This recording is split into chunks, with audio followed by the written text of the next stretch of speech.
Let me get to Jay Ashcroft, who I've got holding here as Secretary of State. Jay, how are you, sir?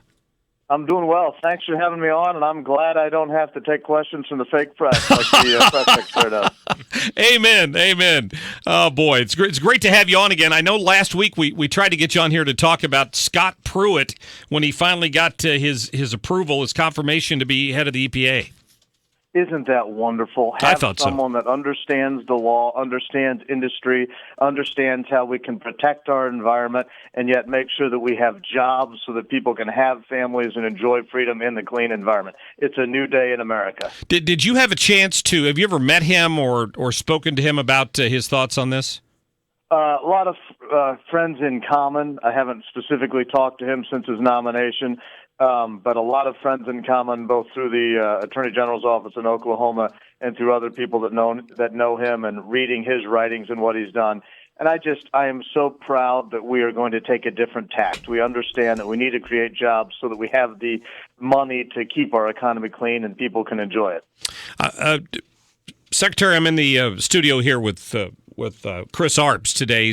He joins me during this hour every day. How are you? I'm doing well. I'm sorry I'm not there with you. Oh, that's okay.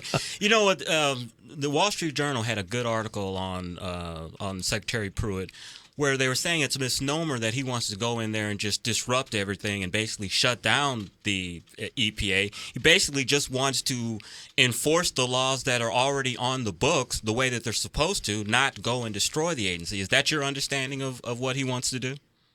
I believe that's true. It's just like I was on another show yesterday, and they were talking about the president's new executive order coming out with refugees and people come to the U.S. I said it's about the rule of law. It's about making sure that our laws are enforced, that people understand what they're allowed to do. I mean, that's what we need to get back to, and that's the foundation of our country is the rule of law. And I admire people that will stand for that. Yeah, we're hoping to get some more details on that new executive order today. I don't know what time they're going to announce that. But on the issue of voting, if we can move to that for a minute, where's the voter ID issue stand right now? We're continuing to move forward with that. We've had great discussions with the legislature and with the governor to nail down exactly what we need to fund that. We've been working with outside groups like the ACLU and the NAACP and AARP and League of Women Voters, meeting with them to help them get our message out. And what I would just ask everyone and want to remind everyone is, if you are a registered voter in the state of Missouri, as we implement photo voter ID, you will be allowed to vote. That is what we're taking care of. The law is written to ensure you can vote. We'll get IDs out to people that need them. But if you're a registered voter, go to your polling place. You will be allowed to vote. That's my promise as Secretary of State. That's excellent. And as you and I talked about before, for those people who, for whatever reason, can't get a picture ID, this law provides that for them at some point at no cost, right? It does, and we're going to be setting up telephone numbers for people to call, web addresses. We'll be getting out information to libraries, to polling places, to social organizations across the state to make sure they know if you need a photo ID to vote and you don't have one, come to me. I am required, authorized under statute. We will facilitate that. We will get it done. Every eligible voter will have the right opportunity to vote in this state as long as I'm Secretary of State. You know, we always hear that voter ID is designed to disenfranchise black voters or minority voters. But what we've seen, what's happened in the city of St. Louis with some of these absentee ballot shenanigans, is that voters in these African-American communities or lower or poverty communities, they're being disenfranchised because people are voting for them through absentee ballots that aren't them, and it's just reelecting cycle after cycle certain political families and dynasties. I find it offensive that we seem to say that people, because of the color of their skin, cannot get an identification. I think that's ridiculous. If there are individuals that have difficulty, I will help them with that, but it's racist to say that a subset of people don't know how to get a photo ID, and I reject that. I agree. Yeah, I agree completely. Mr. Secretary, I've had a question since last week. We had some calls on this. Didn't quite know how to answer it.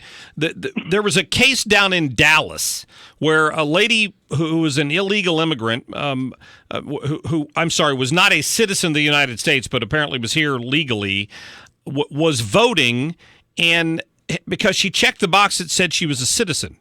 when she registered to vote. And she moved to a different county, and when she went to register, she apparently didn't check that box. And when they wouldn't let her register, she said, "Well, I've been voting in my neighboring county for 8 years."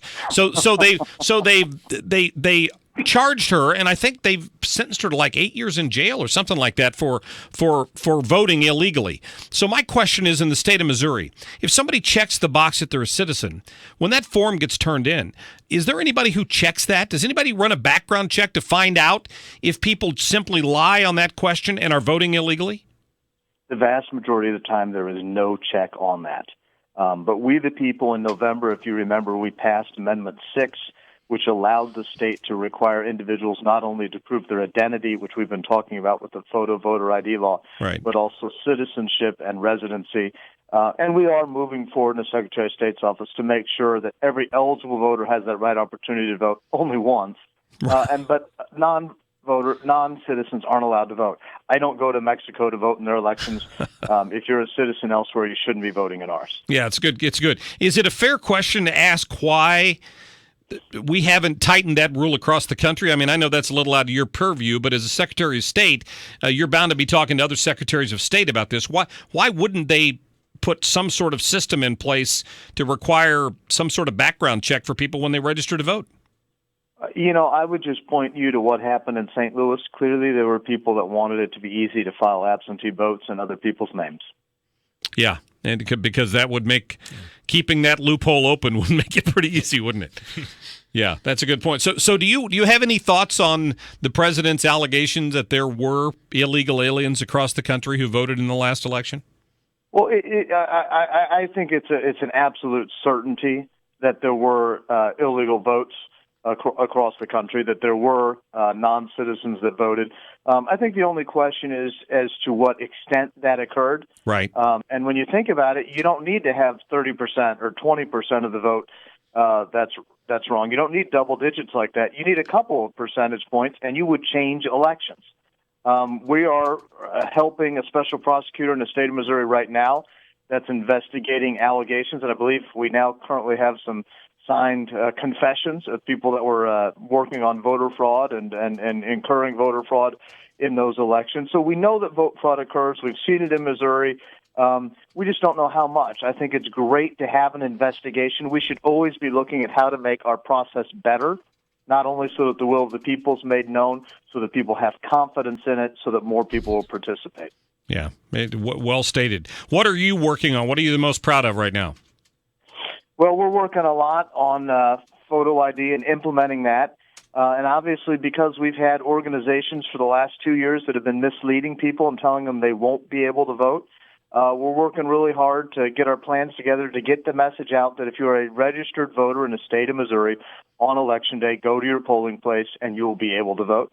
But we also are happy to have announced jointly with the Attorney General's office today, I believe, a settlement with Moody's that's returning a good amount of money to the people of the state of Missouri. Very good. Secretary of State Jay Ashcroft, I appreciate your time.